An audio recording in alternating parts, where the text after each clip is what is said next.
The third filter is the search and filter function that you can see in the top right. Here you can find people and appointments based on main department title or even part of the subject. Let me give you an example. I'm sitting in the customer service center and a client calls me. They have a consultant out this week that they have to change. They can't remember the name and therefore I type in client B and right in an instant I can see that Friday there's 2 people that has something to do with client B. One is Amanda, who has some support in the afternoon, and then we have Edward, who's actually out at the client doing an IBM installation. You can also do a quick search in OnTime.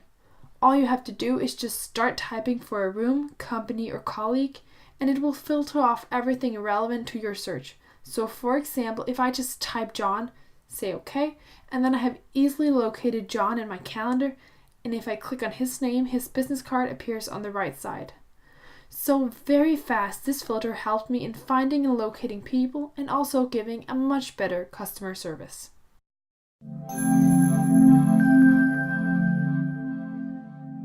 Thank you for watching. We hope you enjoyed the video and found it helpful. If you did, please don't forget to subscribe and visit our YouTube channel for more videos like it. You can also visit our website for more information and to try it out yourself.